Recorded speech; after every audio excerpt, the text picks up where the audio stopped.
Conseil de sécurité de l'ONU, la situation y présentée fait état de plusieurs violences perpétrées par les groupes armés étrangers et locaux qui occupent quelques territoires et villages du Nord Kivu et de l'Ituri. Paralysie d'activité commerciale ce lundi 8 juillet à Bunia, l'assassinat de 4 personnes dont 3 de la communauté Ira en est la cause. Et puis 10 ministres dont 2 femmes, c'est la composition du gouvernement provincial du Haut-Katanga, un choix opté par le gouverneur Jacques Kabula Katwe.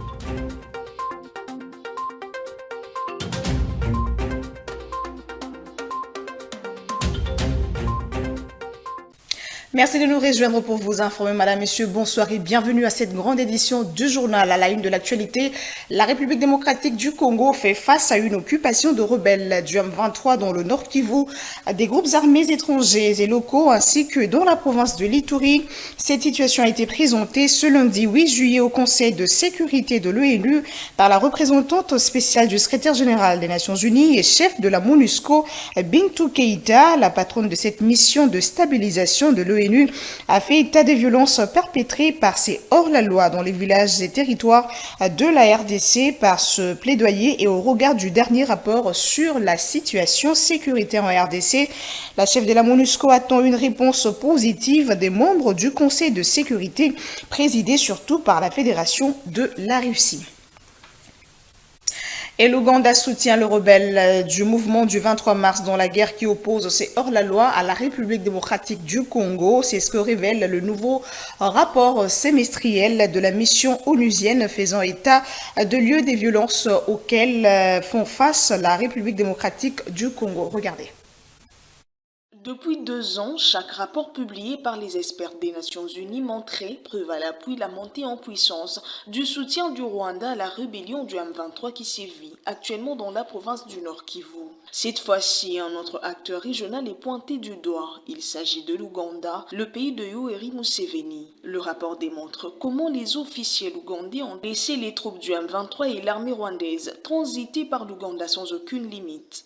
Une présence importante et visible qui, selon les experts, n'a pas pu passer sous les radars du renseignement ougandais. Le rapport conclut donc un support actif de certains officiers de l'armée et du renseignement militaire. D'après le rapport, Sultani Makenga, le chef militaire du M23, a été signalé plusieurs fois cette année à Entebbe et Kampala. Corneille Nangaa, le chef de la branche politique, a quant à lui résidé dans la capitale ougandaise où il a même tenu des réunions avec des représentants de certains groupes armés congolais. Dans ce rapport, les experts détaillent la montée en puissance de l'aide militaire. Au moins 1000 soldats rwandais RDF ont franchi la frontière de Kibumba dans le territoire de Rutshuru en janvier 2024. Il y avait entre 3000 et 4000 RDF déployés à Rutshuru, Masisi et Nyiragongo au moment où les experts mettaient un point final à leur rapport. Des militaires avec un équipement de pointe et des véhicules blindés équipés de radars et de missiles sol-air. Il signale de ces faits que cette montée en puissance n'a absolument pas été freinée par les multiples condamnations internationales.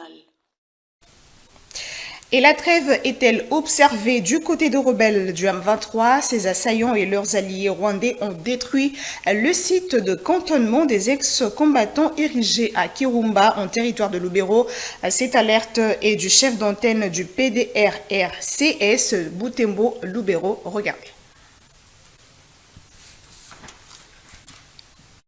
D'après Kambale Kinyali Houston, chef d'antenne du programme de désarmement, démobilisation et réinsertion communautaire, les rebelles du M23 ont incendié 7 tentes offertes par la MONUSCO ainsi que des maisons en planches qui y étaient érigées pour accueillir les miliciens qui s'y rendent. Jusqu'à l'entrée du M23 à Kirumba, ce site érigé à Kassando, à la sortie du sud des 7 communes, était occupé par les FARDC après que les 287 ex-combattants qui étaient encadrés soient déployés ailleurs en territoire de Lubero et ville de Butembo dans la mise en œuvre des travaux de réhabilitation des routes. Il regrette cette avancée de rebelles du M23 qui affecte les processus de désarmement et de démobilisation des ex-combattants en territoire de Lubero. Toutes ces destructions se font alors qu'une trêve humanitaire est annoncée au Nord Kivu. Qui trompe qui? Wait and see.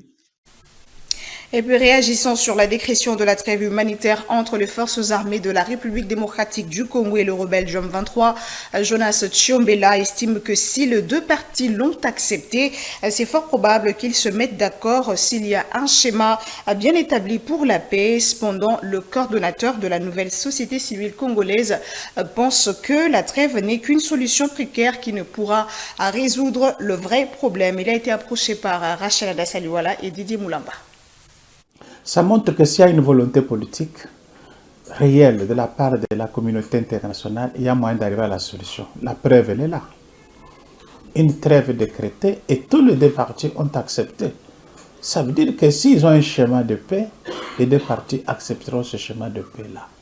Et c'est sur ça qu'il faut travailler. C'est sur ça qu'il faut travailler. Mais c'est une solution précaire, qui n'est pas une solution qui résout le vrai problème. Le peuple congolais, je crois aussi le peuple rwandais, burundais, ougandais, même kenyan, tous ces peuples ont besoin de la paix pour le développement de leur coin.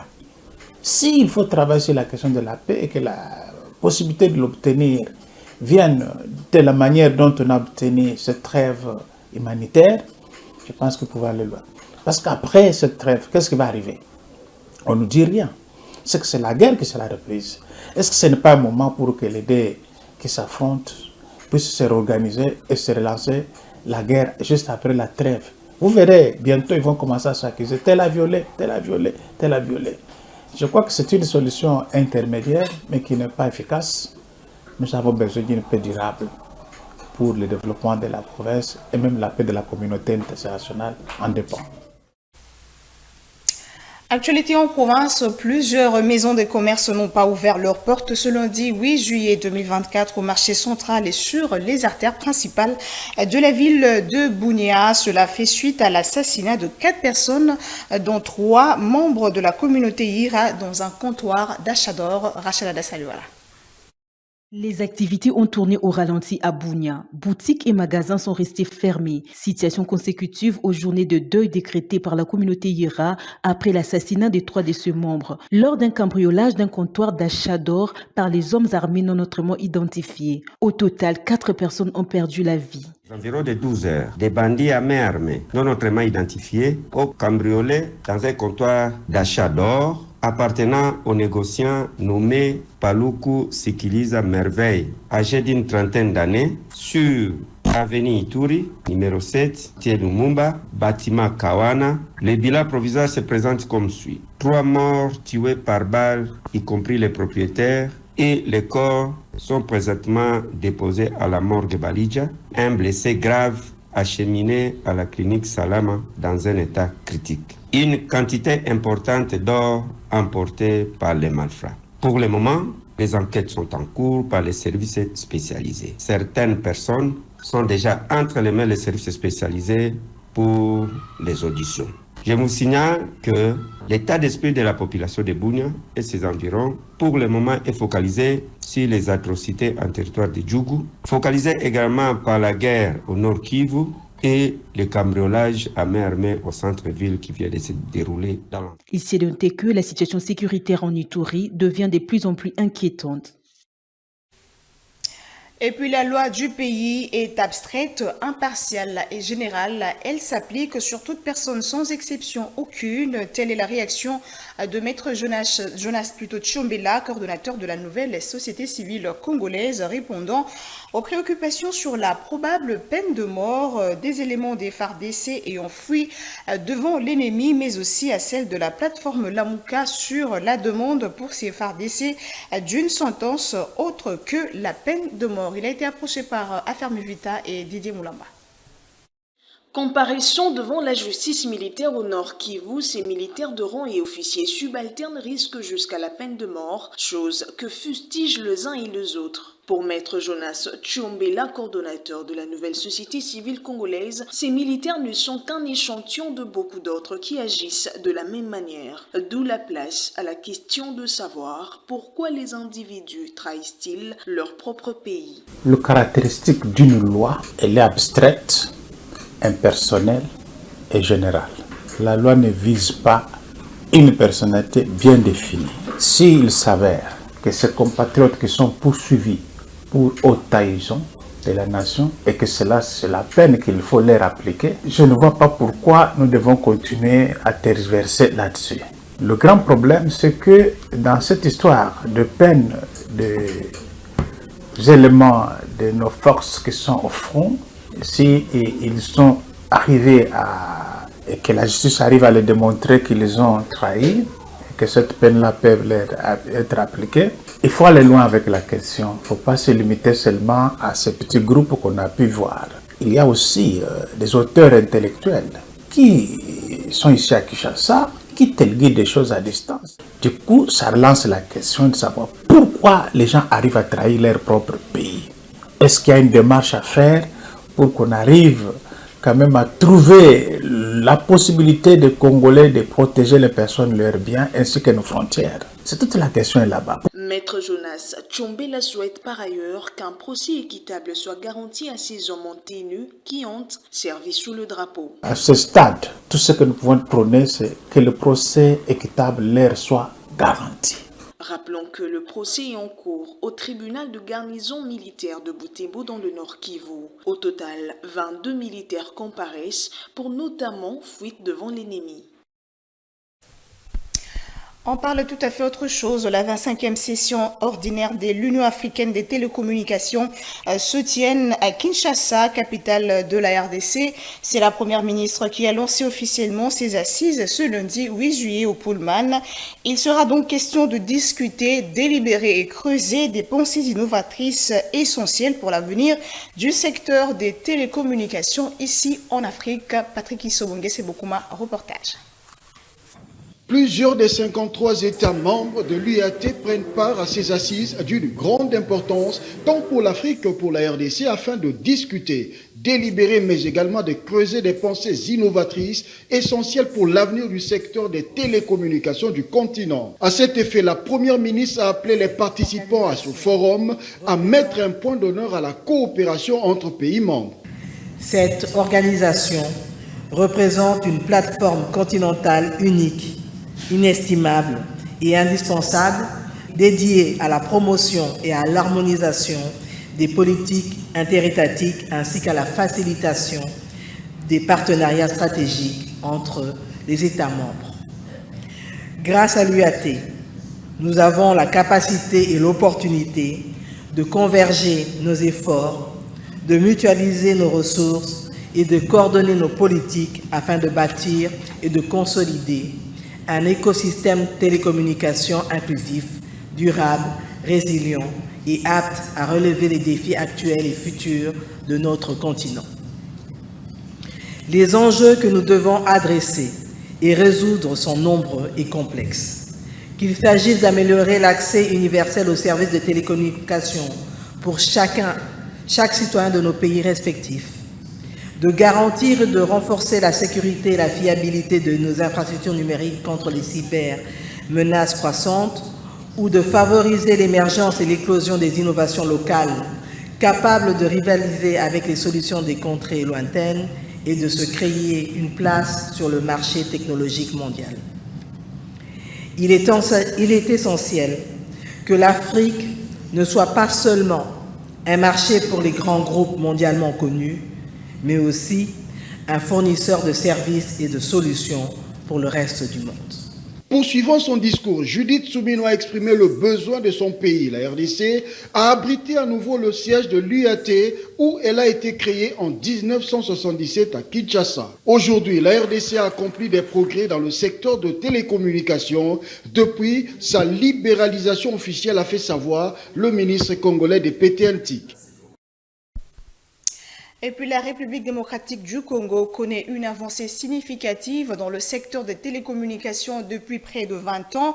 Le ministre congolais de PTNTIC, qui l'a dit, a démontré avec des chiffres cette forte croissance. Plus de 50% des Congolais utilisent aujourd'hui les téléphones mobiles et un chiffre significatif dans l'Internet et la banque mobile. Patrick Issou revient.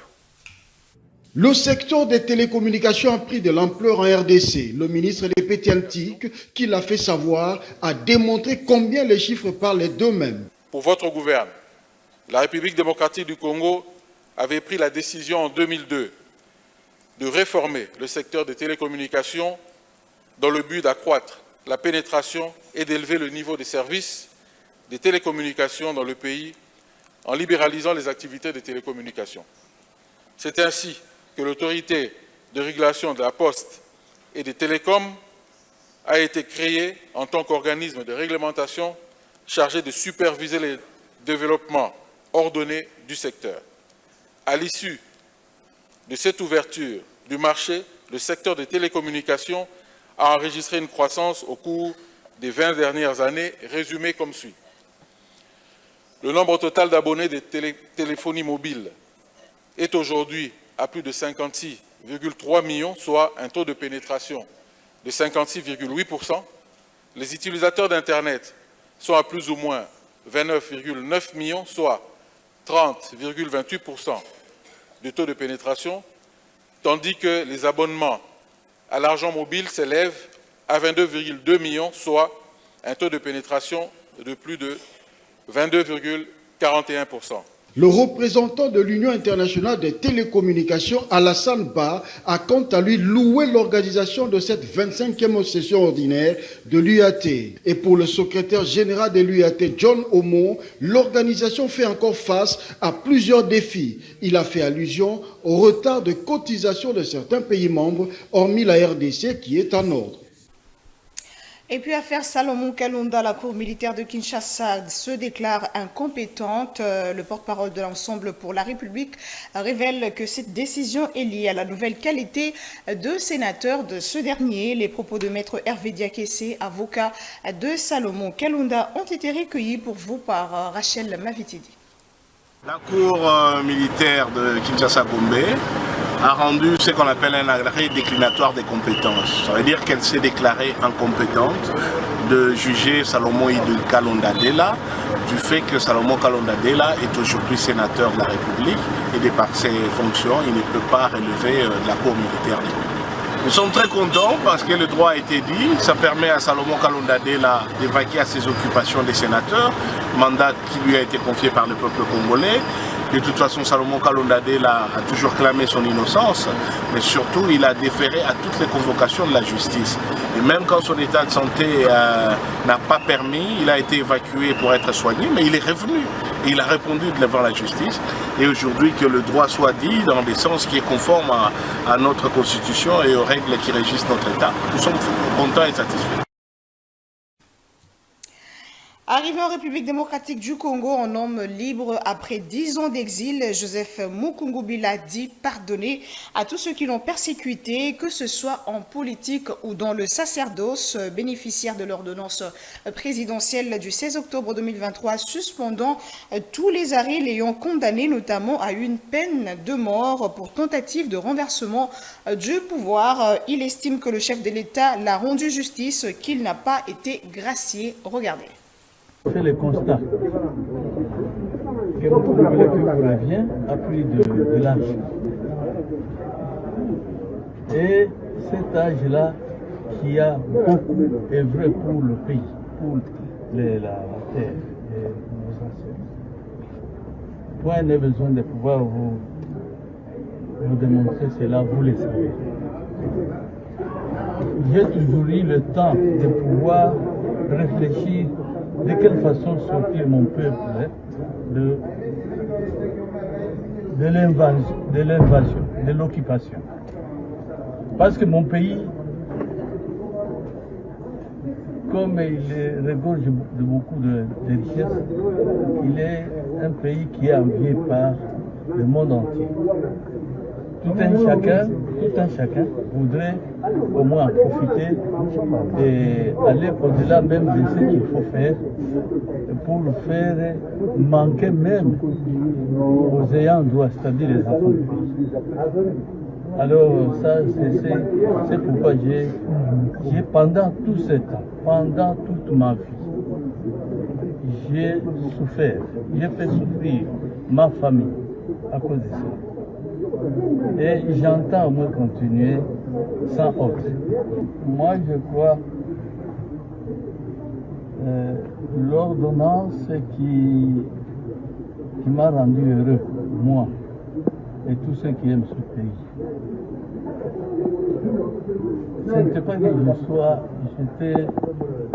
j'ai été gracié, non, pas les chefs de l'État.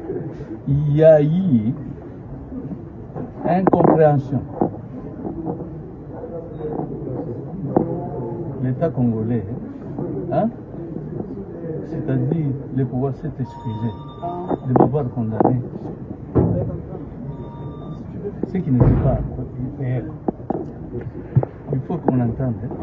Ceux qui ont été graciés, ce sont les autres. Pas moi, ni mes disciples, non plus. Ceux qui veulent vérifier, qu'ils aillent chercher l'ordonnance dans le journal officiel. Vous comprendrez ce que le gouvernement dit à ce propos-là. À chaque minute, je me rappelle de ce que le Seigneur a dit, la façon dont le Seigneur m'a instruit. Je ne suis pas en froid comme tu dis. Je dis bien, je le répète, je ne suis pas en froid avec mes collègues, que ce soit en politique, que ce soit en sacerdoce. En retournant en province, le gouverneur du Haut-Katanga a de nouveau nommé le membre de son gouvernement provincial. Le nouveau gouvernement compte 10 ministres, dont 2 femmes. Regardez. Le chef de l'exécutif provincial a accordé les postes selon le poids politique à l'Assemblée provinciale, dont 3 ministères au parti politique Union pour la démocratie et les progrès sociaux UDPS, 3 autres au regroupement politique Action des alliés tous pour le développement, 2 au regroupement Action pour la rupture et le développement et alliés, en chacun un ministère. Ce qui fait un total de 10 membres, soit 8 hommes et 2 femmes. Les nouveaux nommés sont Jean-Jacques Kashi-Batambo, ministre de l'Intérieur, Sécurité, Décentralisation et Affaires coutumières, Jean de Dieu Moulenda Ebondo, ministre du Plan, Budget et Relations avec l'Assemblée provinciale, Lucien Loumano, ministre des Mines, Hydrocarbures, Énergie, Environnement et Développement durable, Lorraine Lusamba, ministre de l'Économie, Commerce, Transport et Tourisme, Georges Kadinga, ministre de la Jeunesse, Éducation, Recherche scientifique, Sport, Loisirs, Culture, Arts et Communication, Bobo Maloulou, ministre de l'Agriculture, Pêche, Élevage, Alimentation et Développement rural, John Mouloba, ministre reconduit aux Finances, Fonction publique, Emploi, Travail, Industrie, Petites et Moyennes Entreprises et Artisanat. Jean-Paul Koueta, ministre des Infrastructures, Urbanisme, Habitat et Affaires foncières. Valérienne Mumba, ministre de Genre, Famille et enfin Joseph Ntsambi, ministre de la Santé. Signalons qu'après sa convocation à Kinshasa suite à la nomination des commissaires généraux, le chef de l'exécutif provincial n'a nommé cette fois-ci que des ministres.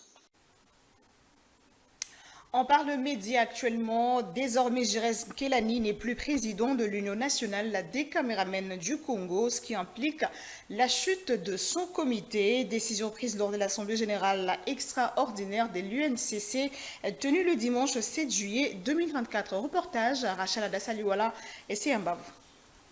Jires Nkelani et son comité ne dirigeront plus l'UNCC, une décision prise lors de l'Assemblée générale des caméramens du Congo. Ils sont accusés d'incompétence et de la non-atteinte des objectifs assignés à cette structure. Nous avons pris acte de la démission de notre bureau. Le bureau a démissionné parce que l'objectif n'a pas atteint, et raison pour laquelle le bureau des sages a pris le pouvoir pour organiser les élections. Nous demandons à tous les caméramens et à l'INCC d'être derrière le comité des sages, un comité de crise qui va nous amener aux élections pour que l'INCC aille de l'avant. L'Union des caméramens du Congo va devoir organiser des élections pour pouvoir choisir ses nouveaux dirigeants afin de mener à bien cette structure des médias.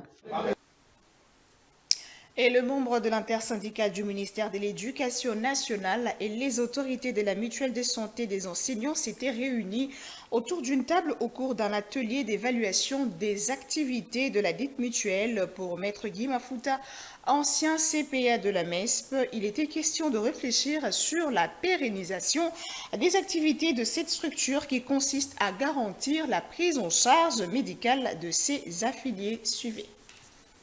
Je tiens d'abord à féliciter et remercier l'intersyndicale des enseignants par rapport à cet atelier qu'ils ont initié. C'est normal parce que cette mutuelle est l'œuvre des enseignants, ils en sont les vrais propriétaires. Et là, il était question de voir un peu les perspectives d'avenir au regard des difficultés qui sont les nôtres aujourd'hui.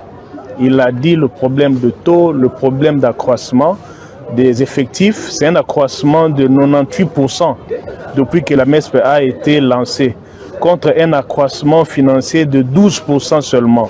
C'est tout le problème de la mutuelle. Et aussi avec la nouvelle donne de la couverture santé universelle, nous souscrivons à cela, mais nous disons qu'il faut partir de l'existant. La MESP est une réalité concrète. C'est un projet concret qui a des atouts nécessaires, qui a les possibilités d'aller un peu plus loin. Donc au gouvernement, aux décideurs de se focaliser sur la MESP, la soutenir pour que ceux qui déjà bénéficient des soins de santé puissent continuer à les faire et ceux qui n'en bénéficient pas encore puissent y accéder. C'est là tout le sens de cet atelier. En sport, les léopards olympiques de la République démocratique du Congo déplorent les conditions dans lesquelles ils sont en train de préparer les Jeux olympiques qui se tiendront du 26 juillet au 11 août 2024. À l'heure actuelle, pas de salle ni matériel adéquat pour une bonne préparation. Ces athlètes lancent un cri d'alarme aux autorités congolaises pour pallier cette situation. Anse Mougalou pour le reportage.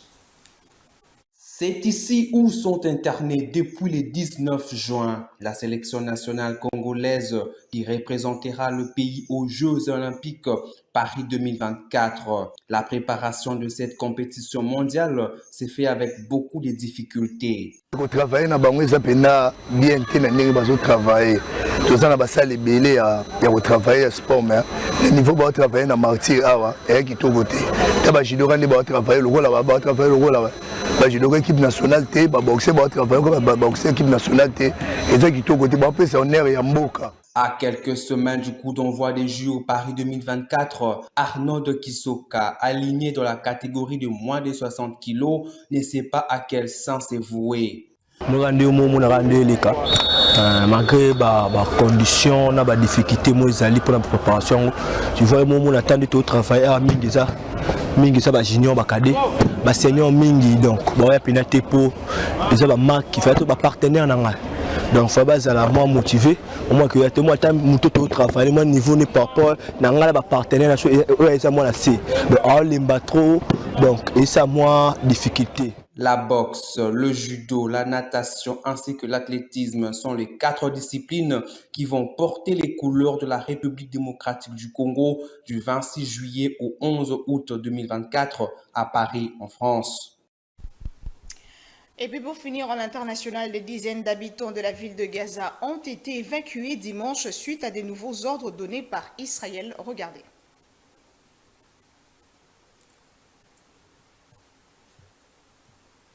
Allez, on va prendre le rappel de principaux titres. Tenue du Conseil de sécurité de l'ONU, la situation y présentée fait état de plusieurs violences perpétrées par les groupes armés étrangers et locaux qui occupent quelques territoires et villages du Nord Kivu et de l'Ituri. Paralysie d'activité commerciale ce lundi 8 juillet à Bunia, l'assassinat de 4 personnes, dont 3 de la communauté Ira, en est la cause. Et puis 10 ministres dont 2 femmes, c'est la composition du gouvernement provincial du Haut-Katanga, un choix opté par le gouverneur Jacques Kabula Katwe.